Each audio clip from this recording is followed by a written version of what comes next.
So again, welcome Realty Pros. Our trainings are recorded for your convenience, so I'm glad that you guys are able to join us today.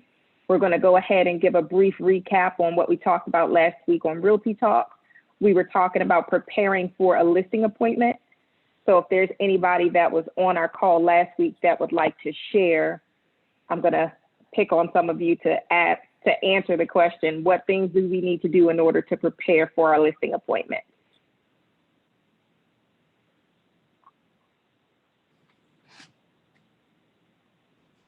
Curtis, go ahead and unmute yourself. Yeah, so last week we were looking at, what we need to do to prepare for our listing appointment. And 5 of the main key things is to prepare your CMA. The other is to have your listing presentation together. You need to go to the tax records. So within that particular listing, pull the tax records so you know who actually owns the property and that it is the person that is actually listing it, selling it. Have all of your exclusive rights to sell, your understanding whom, your dual agency documents ready so that they can sign off, making you their realtor. And then lastly, having your net sheet. Excellent. Does anybody have any questions with regards to either of those? I'm going to do a brief review, but I want to see if there's anything that you guys have any burning questions about before we begin.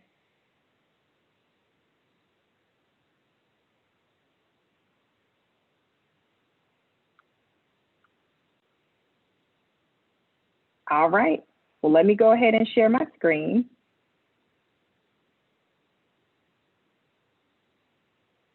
Give me just a second, and I'm going to share the screen with you guys so you can see the documents that we're talking about. And today I want to go a little bit deeper. So we ended our conversation last week on preparing the seller and setting their expectations. We talked about quite a number of things that we needed to help set their expectations with. Those things were in light of the market. They were in light of what to expect from inspections and appraisals, and their bottom line, which was the seller net sheet. So there are other things too that our sellers may experience in the listing process. So I want to just dive a little bit deeper today. I'll do the recap, but that's just to get you guys caught up because I want to go deeper. So just like Curtis said, we're going to prepare our listing documents. In .loop, when you guys go to prepare your loop, you're simply going to choose the listing template, and then it'll populate all of your documents for you. So you're just going to be filling those documents in from, just like Curtis said, go to the public record in Bright MLS, and you're going to find the seller's information or just verify that it is actually the seller has legal rights to convey that property. Then you're going to take it a little bit further. You're going to do your market analysis. You're going to do your seller net sheet. But now we're at the point where you've done all those things, you've prepared, you've gotten the listing. So now what do you need to do? Okay, so last week was preparing for a listing. Now we're going to come from the perspective that you've listed the property. So now what things do you need to do? And we'll talk about a couple of different scenarios that come up sometimes, some of them more frequent than others, and some of them are just things that you just need to look out for as it pertains to listings, okay? So you've gotten your listing. This is the first week that the listing is on the market. So in terms of setting your seller's expectations throughout this listing process, what type of things do you need to tell your seller to prepare for now that the property is listed? Showings. Definitely. Now, I'm going to raise a question here. Mm-hmm. Is that Rhonda? Yes, hello. Welcome. How are you? I'm doing great. How's everyone? Doing well. It says iPhone, so I wasn't sure who that was, but welcome. I'm glad you could join us today. So definitely showings, and I want to come from this perspective because this is a question that you guys are going to get sometimes. Every now and again, you're going to have a seller that's going to say, Rhonda, are you going to be the one showing my property, or are other agents going to come into my property? They're going to say, hey, Curtis, Patrice, who's going to actually be the showing agent for my property?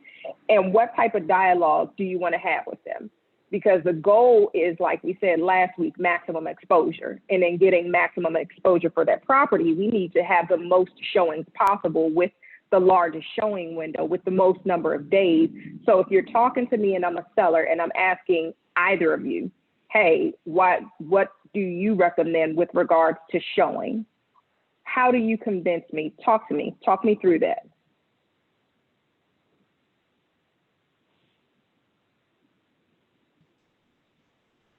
Well, I would start off with, asking them how fast they want to get their home sold. So, the faster you want to get your home sold, well, the more people and timeframes that we can allow people to enter the property, the higher likelihood of us getting it under contract quicker. So really putting the expectation of, the more people or the more timeframes that we can offer, it's just going to increase the amount of people that can come through and actually view the property. Does anybody have anything they'd like to add to that?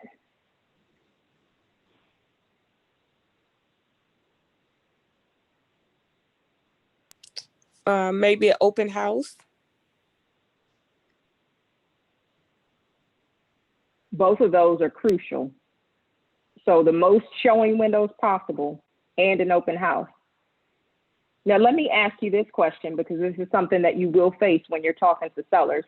They'll say, okay, well, Curtis, you told me that I need to extend my showing windows. I need to have the maximum number of days possible. And Rhonda, you told me that I need to have an open house. What about my privacy? They're going to say, what about my things? People are going to be walking through my house. What if I don't want them to see like my personal items in my house? How do you talk them through that? Well, wouldn't you have them to lock up anything that is valuable, and then anything that is not being used at that moment, they need to kind of put it out of sight? That's a great point. Now, I asked that question in particular because in your exclusive rights to sell document, there are a couple things in there about the seller opening their property to the buyer. There's a lockbox addendum in there that says the property is going to be on lockbox. So the seller would need to, like Rhonda said, put away any personal items they don't want anybody to see. But I want to kind of push us to the point where we can have these conversations and show them in the best light of the seller, because at the end of the day, it is for the seller's own good to allow the most showings possible. But again, you are going to have some sellers that'll say, well, who's going to show my property, Rhonda? Is it going to be you? I know you. I'm comfortable with you. Anthony, I'm comfortable with you. Are you going to be the one bringing buyers to see my property? Who are they going to be with? Are they going to be looking through my garment drawer or something like that? These are those conversations that are easily overcome, but you want to be prepared, because every now and again, your sellers are going to ask you these things. So the thing that we want, and I'll just start us out, and I want you guys to add on to this, the thing that we want to convey to our sellers is just the efficacy of our process in scheduling tours. We use showing time. So in order for an agent to schedule via showing time, this is a part of our listing presentation. That agent has to be licensed. They have to be with a broker. They have to have all of these features in place so as to even be able to schedule in the first place. And what does that mean for the seller? That means accountability. That means that, Mr. and Mrs. Seller, I hear your question or your concern with regards to somebody showing your property, but there's accountability across the board, because any agent who requests a tour for your property, we have their information. We know their name, their license number, their brokerage. We have anything that we need to find so as to ensure that that agent is accountable to be responsible while showing your house. So I hear your concern, but it's something that we really don't encounter very much at all. And I've actually never had it to happen in my entire real estate experience where a buyer or the agent did something in a showing that they weren't supposed to do. Now, with the exception of people leaving lights on or turning them off or locking something that shouldn't be locked, or, potentially touching a thermostat, you're not going to run into very many instances at all where a buyer is in there doing something that they're not supposed to.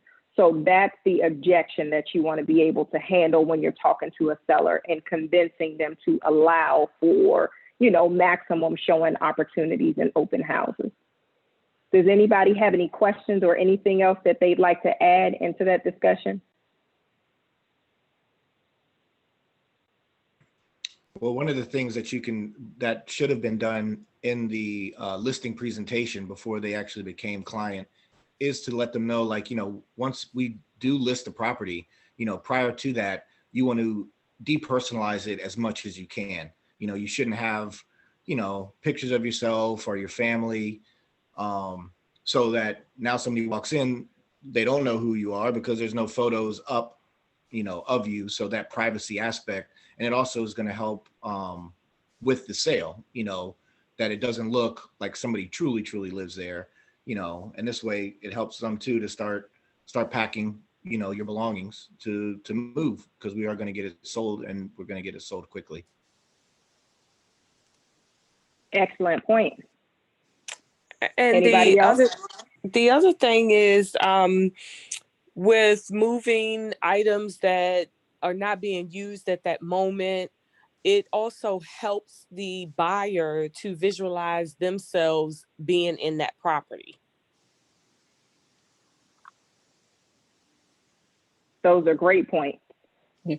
And also, as far as the integrity piece is concerned, and we can also, I think, reassure the sellers that just like we ourselves, the other agents that bring clients into your property, they're looking out for your best interest as well, because they don't want something to transpire in the property and then they end up losing their license over one transaction or one potential transaction.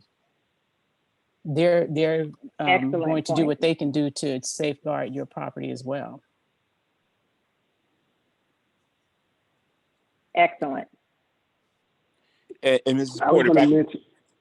Go ahead. Go ahead, Grandma.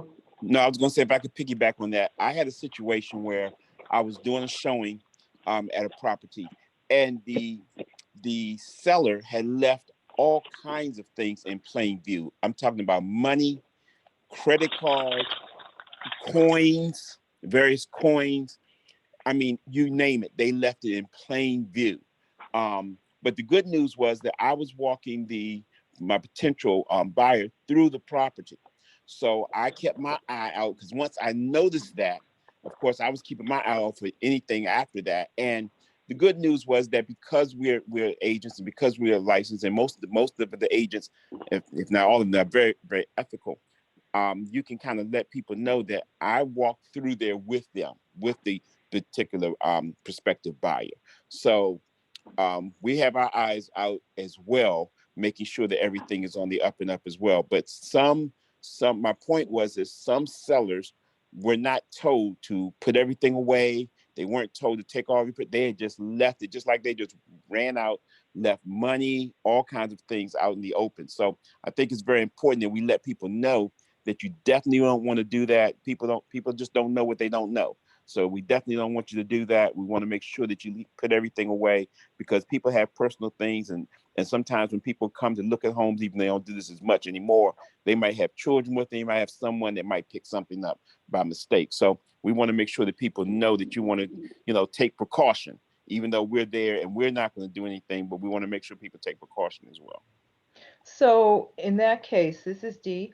Would you then talk with the seller's realtor, or whoever? Oh, yeah, right. I would call the realtor and let them know that I had seen all of this stuff out, and it might be, I don't know, I would have to put it tactfully, but I would say it might be a good idea to put that away or something. I mean, anything could happen. We want to make them understand that anything happened. Of course, we went through with our client, and from what we could tell, nothing happened under our watch.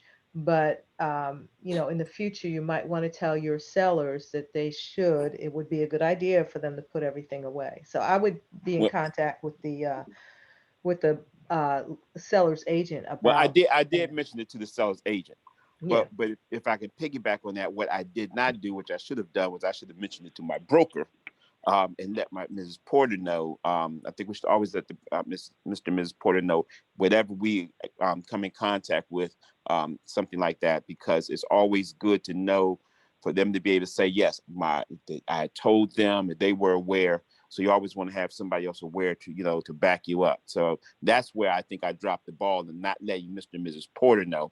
But I did tell the listing agent. And I don't want to belabor this point, but you all are making some excellent points. But what I do want to say is that I would definitely, instead of just calling them, I would put something like that in writing. I would email it. That way you have a record that you did have that conversation with them guys. Also, I want you guys to be aware, and I don't know what they call them. They're not ethical police or anything, but you're being watched by the board. And they have people that will call you and ask you random questions just to see how you respond. And if they find that you're doing anything unethical, we'll hear about it. We'll hear about it, and they'll tell us that they were you were chosen at random. They asked you some questions and you violated these things. We don't want anything like that to happen.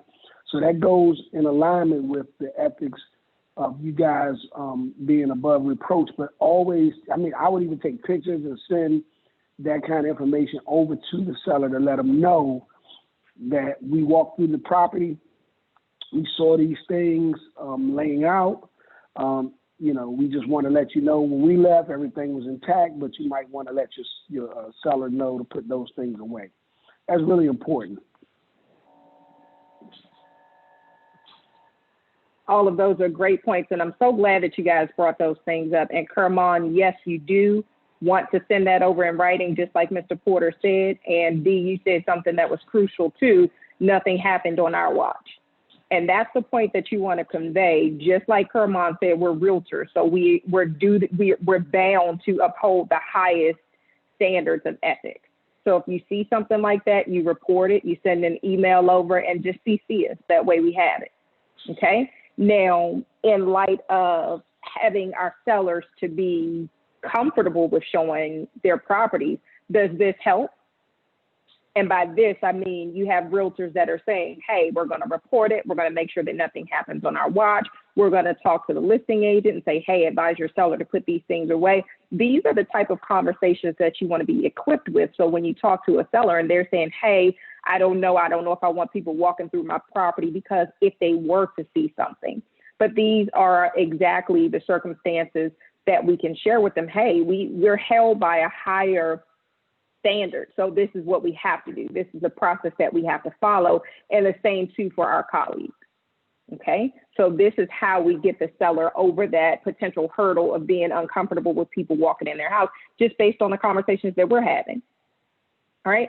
From another aspect, if an agent, you have something to share, Mr. Porter? I was just going to say one more thing. Please make sure that you honor whatever agents put in their remarks.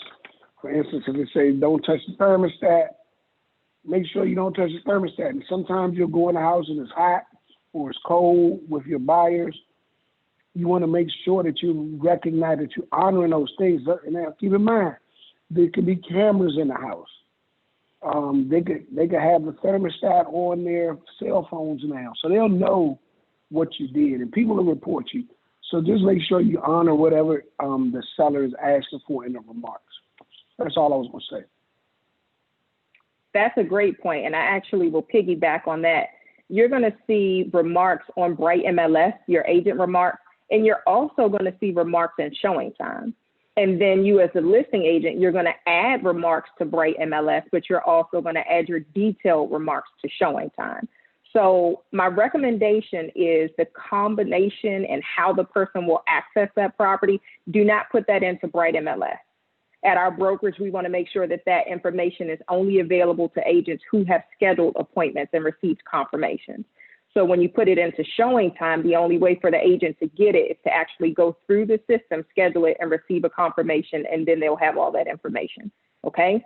Now, I say that very purposefully because as you scroll through listings, sometimes you'll see in the agent remarks where agents will put combinations and, you know, showing codes or whatever the case. That's not how we do it. Let that information be obtained by the agent going through the appropriate process of scheduling that appointment, okay? Now, in showing time, it is crucial that, just like Mr. Porter said, everything that your seller wants, you convey.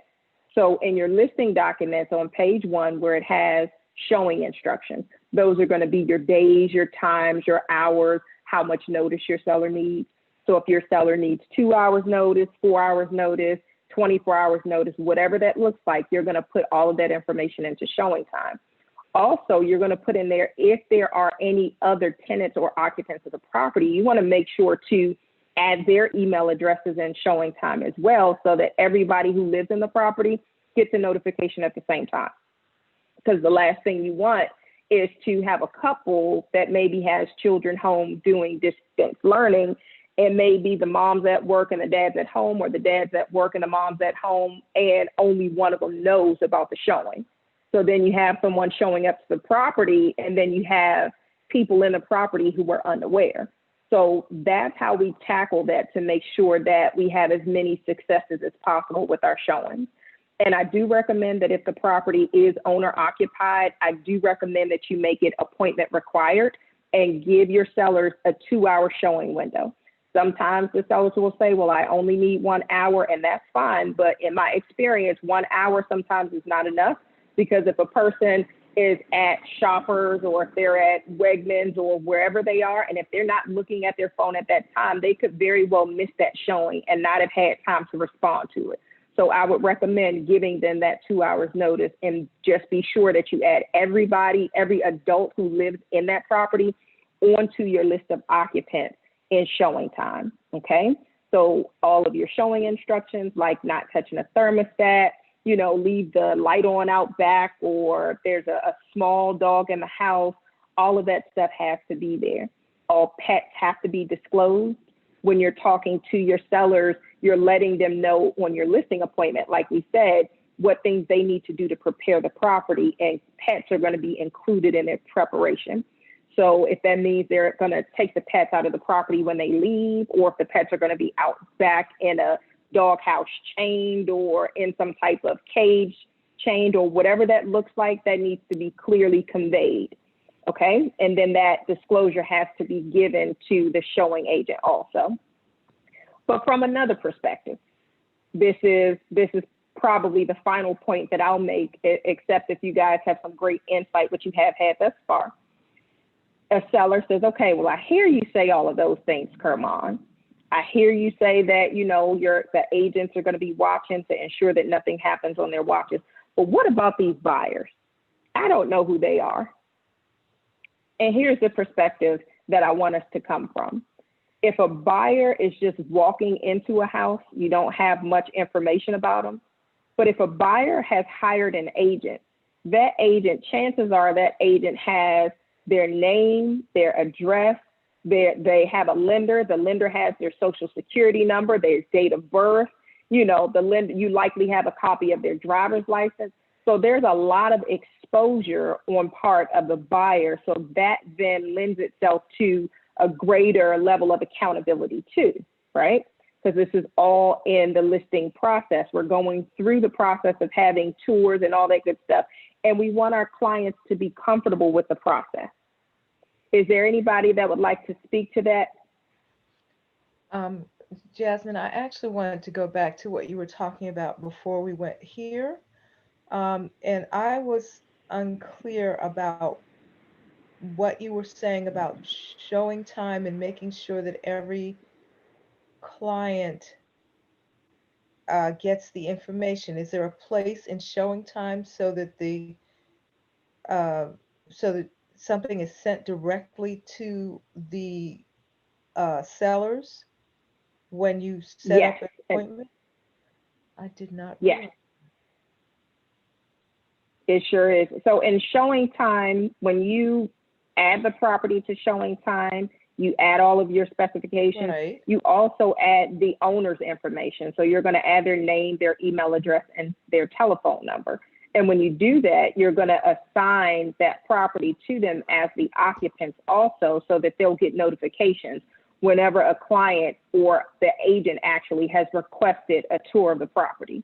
So they'll get an email right away. You'll get an email. So everybody will have the same email at the same time and the same amount of notification, so that there are no surprises. Okay, thank you. That's I didn't realize that. I missed that Yeah, when I was doing it. they'll also receive a text message, so you can even set it up so that everybody, whoever needs to be notified, is going to be notified via email and via text. And that's something also that I look at kind of making a big deal about, like letting them know, like I've let my sellers know, like, hey, once I hit go, get ready, your phone's going to blow up. So anytime you get a text message, or, you're going to get a text message to let you know, we got somebody that's booked an appointment, they're coming through to see the house. So, and then when it happens, as soon as you hit list, or, make it live, and then they start getting the showings, it's, it's exciting. So to keep that kind of, the enthusiasm up, and like, we're about to get your home sold. So just get prepared. So now you'll know exactly who's going to enter the house, when they've entered the house, when they've left the house. So everything is tracked, and there's going to be absolutely no problem with anybody coming in and looking at your property. But the text message is kind of a cool thing to point out and really bring to their attention. And then when it happens, it just reassures that you know what you're doing as well. And That's also, a very Curtis, good point to make. Also, Curtis, that feature allows for the seller, and you can set that permission that the seller actually has to approve the showing. Cool. So that it's not a surprise for the seller. Right. So in showing time, you have the option to make it by appointment only or go and show. So by appointment only, just like Mr. Porter said, whenever that property is owner occupied, you want to make it by appointment only as opposed to go and show.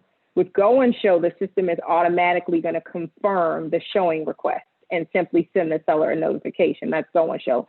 And we use that option when the property is vacant. That's a great option. If the property is vacant, nobody's there, you can go and show, and you still have a log. But again, whenever that property is owner occupied, you want to make it by appointment only, so they are not surprised. And trust me, I can't say that enough, because you can only use your imagination to think of circumstances that the sellers could be in. One time we had a client who, hey, I was getting out of the shower and then somebody was coming up the steps. You can never have that happen. Okay.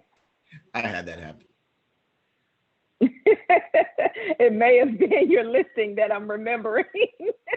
It was a showing. I was just showing the property, and I kept hollering out realtor, and I was walking third floor, and this lady had her shower cap on. It was wrapped up in a towel. That's where I remember that from. I was like, oh, yeah, realtor. I don't know, Curtis. Maybe she saw your picture and knew you were coming, bro. It's so silly. So when we say this and reiterate it multiple times, it is on purpose, because you want to make sure that there are no surprises and everybody in the house gets that same information. One other thing, Jasmine, one other thing I want to make sure that we know on both sides is that just because you have a Sentry lock on that, when you have a Sentry lock on your property, beware that people can access the Sentry lock and not even make the appropriate appointment. Sentry lock is more secure in that it will tell you who accessed the property, but it's less secure in that it doesn't necessarily require the person to go into showing time to make an appointment. So, the mechanical box versus Century Lock, you kind of have to make a decision now. That's what I wanted to say about that. Century Lock, if you have Century Lock, you can access just about any Century Lock anywhere. But you want to make sure, as porterhouse agents, make sure that you make an appointment every time you see any property, no matter what. But on the reverse side, just be aware that an agent can, access a Century Lock who has a Century card. And you need to make sure you check regularly through your logs to see who's accessing properties. But from what Mrs. Porter was saying earlier, if we just make sure that we don't put that information on Bright and we only put it in showing time, would not then they would have to make an appointment, or you're saying they don't have to make No. What I'm saying is that Century Lock, because of the technology aspect of it, if you have a Century card, you can access any Century Lock without an appointment. It's inappropriate to do, it's wrong to do, but people do it. So what we're talking about is making sure that you, in the showing time, especially if you have a combination lock on the lockbox on the property, do not put the lockbox combination in your remarks. Make sure you make it so that people have to schedule appropriately in order for the combination to be revealed to them. I'd like to add something to that. So that's a very important point. So just to kind of ensure that we're doing everything that we need to do to help any potential colleague who is not, following the appropriate channels, we want to make sure that not even the lockbox type, I don't even put that into Bright MLS. I always put others. So where it has lockbox type, you can choose the combo, you can choose Century. Every once in a while, you'll have an agent who's in a rush and they say, well, I didn't have time to schedule an appointment. I thought it was a Century Lock, so I just swung, I said, I'll just swing past the property and show it. Well, no, I put other so that they have to go through the showing time app in order to even find out what type of lockbox, unless they're going to drive up to the property themselves. But just to kind of help us to see a solution, the way that we overcome that is with our clients' properties, most of them are likely going to have a lockbox and they'll have an ADT system, or our lockboxes with our combos on them, we update the code. So what we do is, if we choose to use a combination lockbox, we'll put in our remarks for the agents, if you miss your showing, to reschedule it. You cannot go off, window. If you have 4 to 5, don't go at 6 or don't go at 7 saying, okay, I had it showing. But even more so than that, we put in there that there's an alarm on the property and the alarm will only be deactivated during your showing window, okay? And if you miss that, you need to reschedule. And then also the combination is updated regularly. So you need to reschedule your showing in the event that you miss your window as well. No unscheduled showings. Do not come to the property early or late. Stay within your window and just please give us the courtesy of letting us know in the event that you can't make it. Because we get it, stuff happens. And then as it pertains to the Century lockbox as well, you don't even put in Bright MLS the type of lockbox you have. Again, you put it in showing time, and then your client's alarm access. That you should have your clients to just disarm it when there's a showing window, not just giving the alarm access out to, everybody on Bright MLS in the agent remarks section. No, deactivate it during your showing windows. And if there's no showing window there, then leave it active so the agents, in the event that they're not following the proper protocols, they're held accountable and our clients' properties are protected from agents that just want to stop past without an appointment and show the property. Is everybody clear on that? Yes, thank you. Great. So as a porterhouse standard, you want to ensure that all of your showings, all of your walkthroughs, your appraisals, inspections, if it's a second showing, or if the client says, oh, well, the wife made the decision, but her husband hasn't had a chance, or whomever, if somebody wants to bring their parent by to see the property, that's fine, but we must ensure that all of our showings are properly scheduled and you receive a confirmation before you go to any property. And that's the standard that we hold for Porterhouse, and that's the accountability that we want to hold for our fellow agents as well. Okay? Any more questions with regard to that? Yeah, I was gonna say one thing, Jasmine. So, listen, we don't want anybody on here to be novices and not to be aware that we do have some people in this business that might do something that is just unethical for whatever reason. And some of you may have even experienced people taking the key out of the lockbox. And sometimes it's done intentionally, unfortunately, in this business. So that's why it's really important to have and keep track of the people that are accessing the properties that you're responsible for. Because you want to be able to contact the last person that showed the property and the person before him and make sure that they don't have the key. Because then the assumption would be that the person who was the last person to schedule is the person that had this key, unless they handed it off to a person at a showing. And you never want to do that, guys. If you're at a showing and the next person is behind you and they're a realtor, they show you their card, I don't care what they do. You put that key right back in that lockbox, you scramble that code, or you put it right back in the central lock. You scramble the code, you put it back in the lockbox, make sure you lock the door as if they weren't there. You never hand the key off to people. And I've even seen other agents trying to be courteous to me who are going to hand the key off to me, and I say, no. You put that key back in there, I'll access it myself. Those are excellent points to make. And for all of us, you want to make sure that, just like Mr. Porter said, if somebody tries to hand you the key, you go through the appropriate channels. You schedule the appointment. Now you're going to actually walk through the showing process, the instructions on your own. All of this is in an effort to make sure that the entire process, there's accountability from the agents, there's accountability for our sellers, because we have to protect our sellers. We have to protect their property. We're their agents, we're their representatives. So it's our responsibility to do what is in their best interest. It's our responsibility to keep our colleagues and our fellow agents of various places accountable.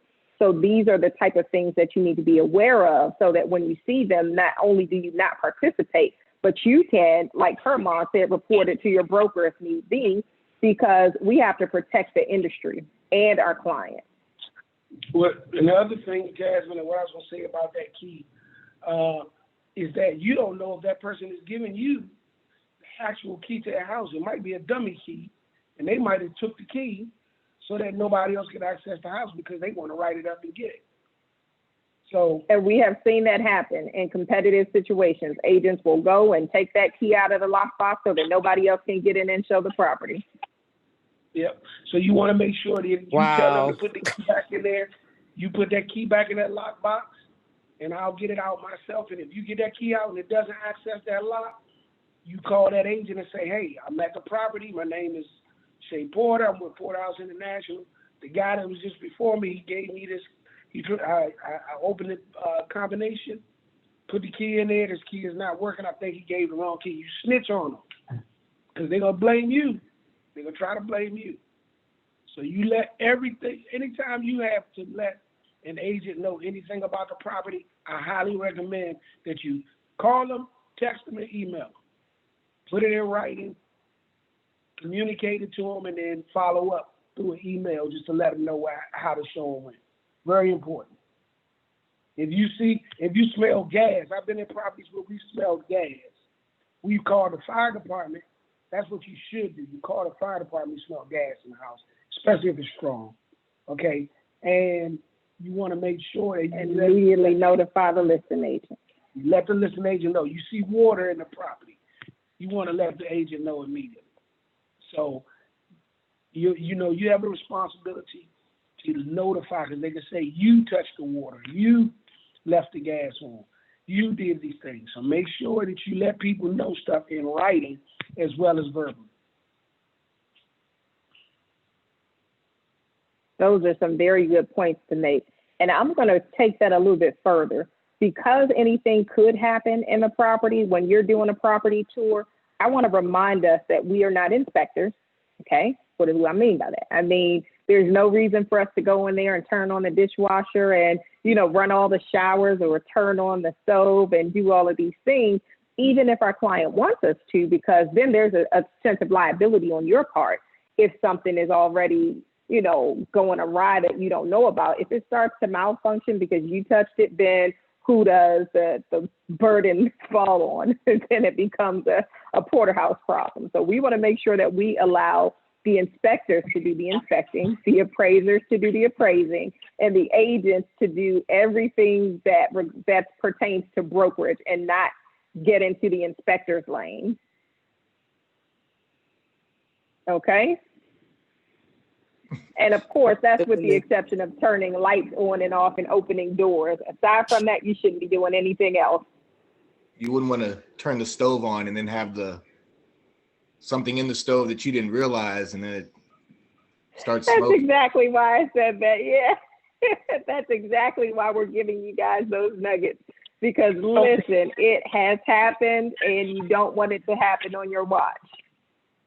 So what they're referring to, guys, is somebody who was very, very new in the real estate career, had no idea what they were thinking, and turned on the stove, and the stove caught on fire because the paper was left in the stove that was brand new. And that person never did it again, okay? So we can move on from this topic. Well, I just want to make it clear. Have any questions? It wasn't Rhonda. No worries, guys. But again, these are conversations that we want to have with the seller. These are the expectations we have, and these are also the standards that we hold ourselves and our colleagues to. So if you are the showing agent and it's not your listing, when you see something, you immediately report it in writing. So call the agent and send them something in writing as well, so that we can help to protect their client's property. Because at the end of the day, we have to protect the industry at large, not just our clients and their properties. Okay? Now, as it pertains to, so we've gotten past the showing piece and we're moving on. So the inspection piece, what about that piece? If the inspector is there at the property, the buyer's there at the property, you're there at the property, what does that need to look like, and what do we need to advise our sellers of?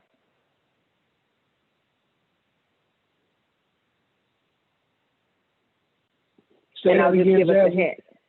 Say that Sure. again. So now we've gotten through the preparing for listing. We've gotten through, now we're listed, and we've gotten through the showings and the open houses, and now we're at the point of the inspection.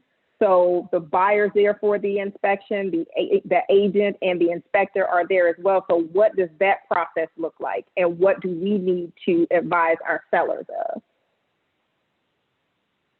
I would let my seller know that they're going to turn on everything in that house and make sure it works. They're going to open every window. The man is going to go up in your attic and your crawl spaces.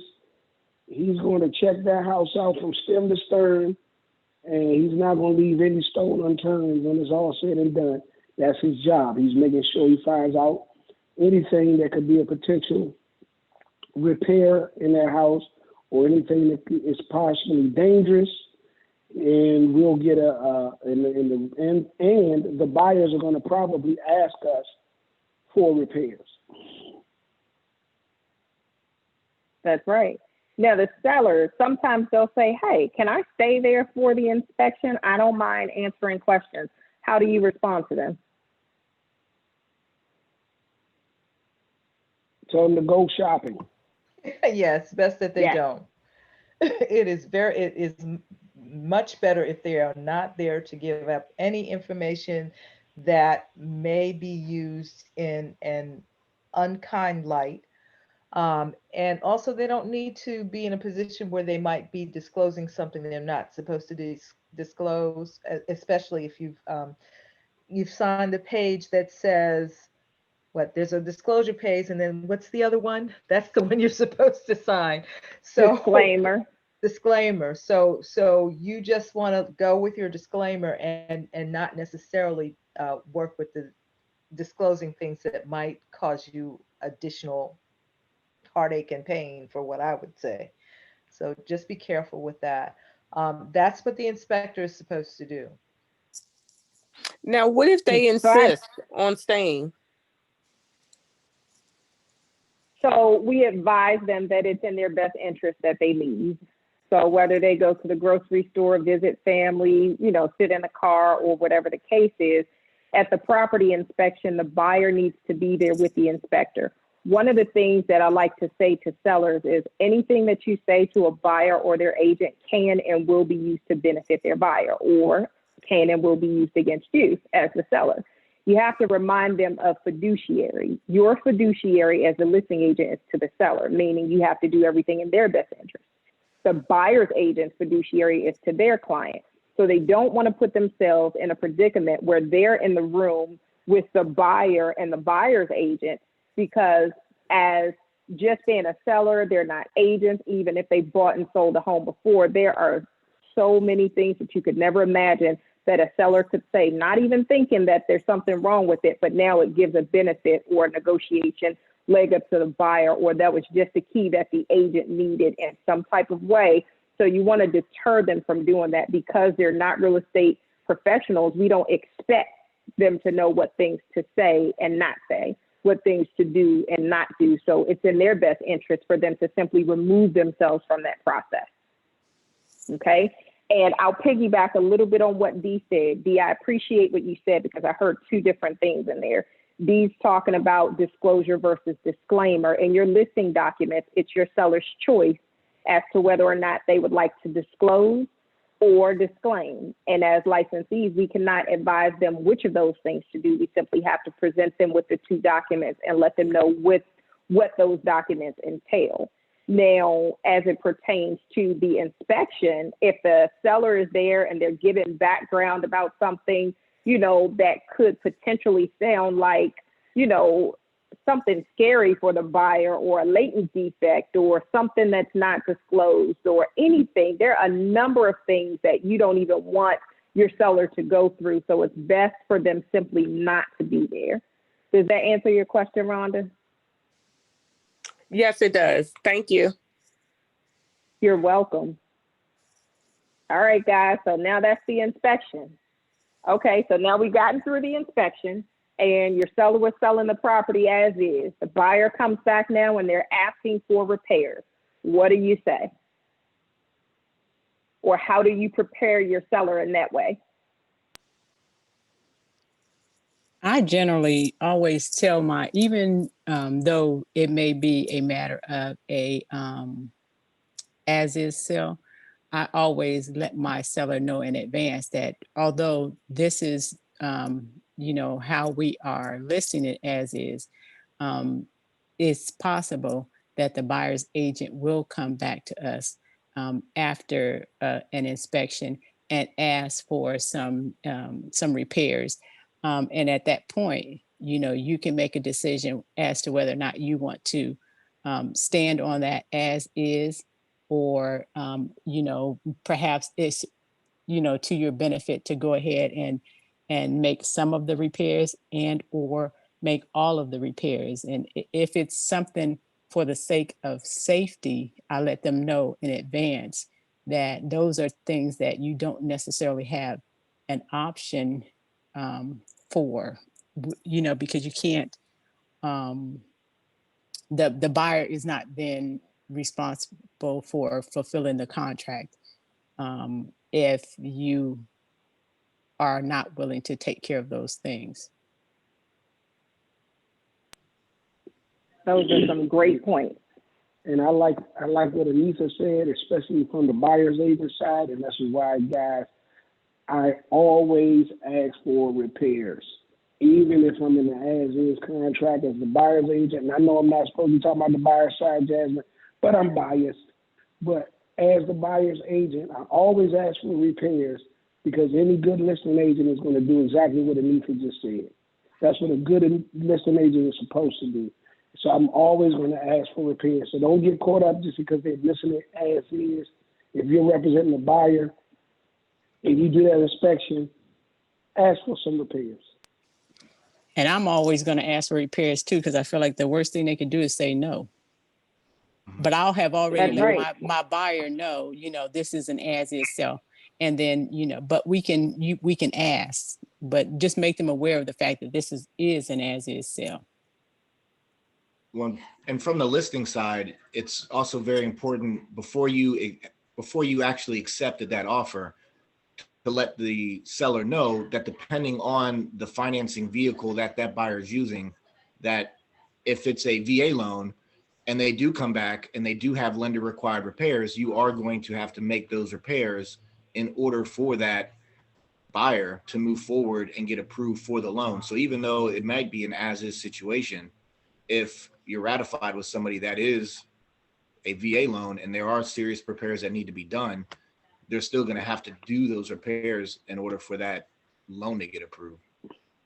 It's FHA is included in that as well. That's And right.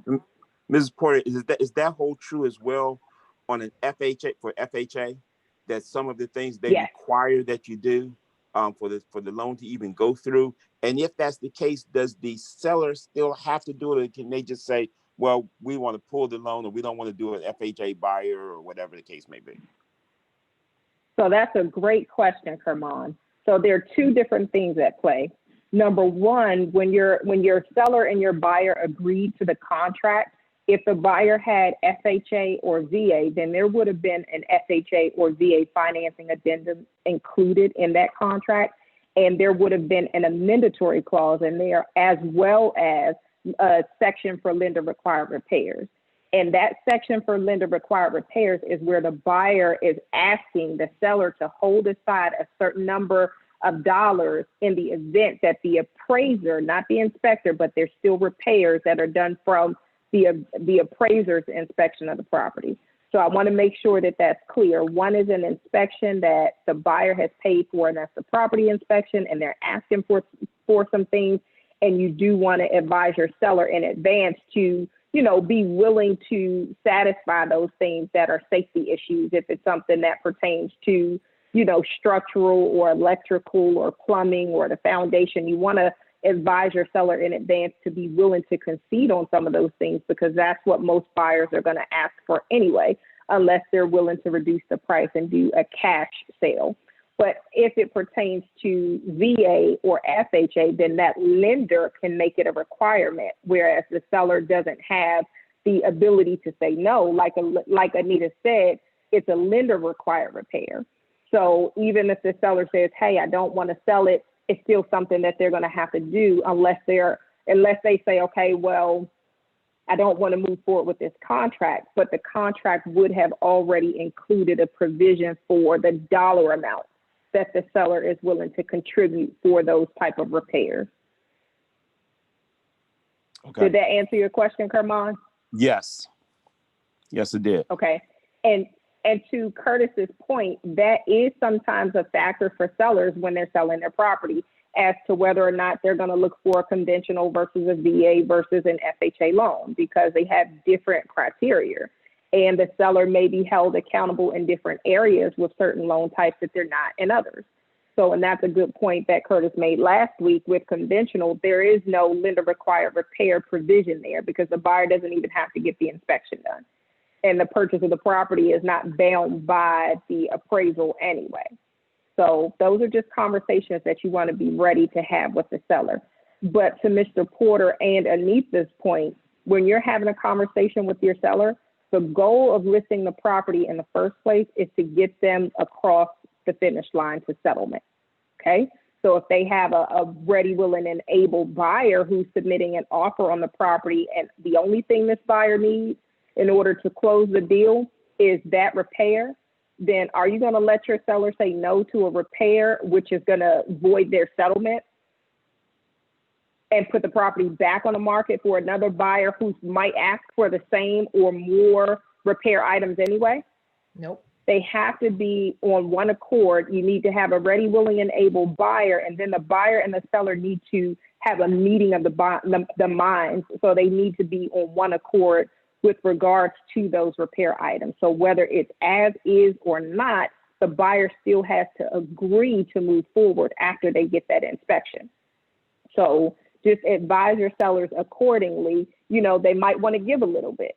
You know, they might want to give a home warranty. They might want to do half of the repairs, some of the repairs. They want to have some type of consideration to ensure that their transaction closes. Okay. Any more questions around that topic? Well, that was some great input, some great feedback, great dialogue, guys. We're going to pick up on next Thursday, and we're going to bring it all the way home. We're going to bring it down to settlement, okay? As for now, I'm going to go ahead and do the first close, and I'm going to stop right there and just allow for anybody to ask questions, any feedback that they want to give. But I do want to honor your guys' time because it is a couple minutes past 1:30. So before we end for today, does anybody have any questions, any comments, any concerns?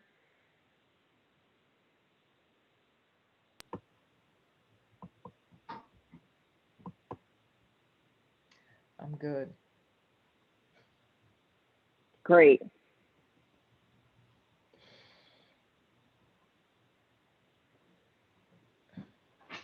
Excellent.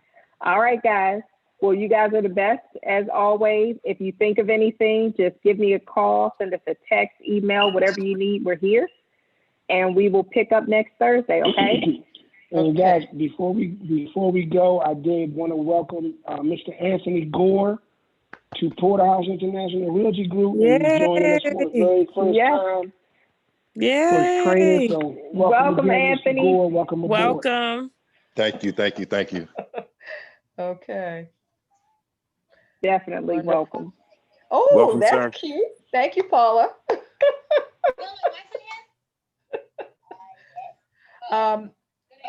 Just want to let